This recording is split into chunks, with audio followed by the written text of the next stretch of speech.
நம்ம வாழ்க்கையில நம்ம சந்தோஷமா இருக்கணும்னா ஒன்னு இருக்கக்கூடாதுங்க. அந்த பழக்கம் இருந்துச்சுன்னா வாழ்க்கையில சந்தோஷமா இருக்க முடியாதுங்க. ஒன்னு இருக்கக்கூடாது பழக்கம். அது என்ன பழக்கம்? நீ என்னத்தான் சம்பாரிச்சு எவ்வளவுதான் சம்பாரிச்சாலும் அந்த ஒரு பழக்கம் இருந்தா மட்டும் நம்ம வாழ்க்கையில முன்னேற முடியாது, நிம்மதியா இருக்க முடியாது, சந்தோஷமா இருக்க முடியாதுங்க.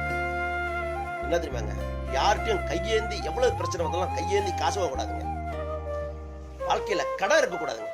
அந்த கடன் இருந்தா நம்ம லைஃப்ல நம்ம சந்தோஷமா இருக்க முடியாதுங்க.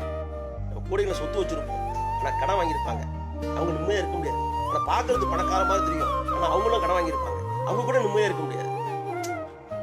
புரியுதாங்க? ஒண்ணுமே இல்லாம அன்றாட 500 ரூபா 200 ரூபா சம்பாதிக்கிறவங்க அன்னன்னைக்கு சம்பாரிச்சு சாப்பிட்டு நிம்மதியா இருந்தா நிம்மதியா இருக்கலாங்க. ஆனா அன்றாட 500 ரூபா வாங்கி ஒரு டெய்லி 200 300 ரூபா தவணை கட்டுறவனா இருந்தா அவன் நிம்மதியா இருக்க முடியுமா? வாழ்க்கையில இருக்க முடியாதுங்க. கடன் மட்டும் வாழ்க்கையில இருக்க கூடாதுங்க. கடன் இருந்தா வாழ்க்கையில நம்ம எவ்வளவு சம்பாதிச்சாலும் நிம்மதியா இருக்க முடியாதுங்க. நிம்மதி இழந்துடணும், சந்தோஷத்தை இழந்துடணும், எல்லாத்தையும் இழந்துடணுங்க. நிம்மதியான வாழ்க்கையை, சந்தோஷமான வாழ்க்கையே கிடைக்காதுங்க. கடன் மட்டும் இல்லாம இருக்கிறதுக்கு முயற்சி பண்ணுவோம். அஸ்ஸலாமு அலைக்கும் வரஹ்மத்துல்லாஹி வபரகாத்துஹு.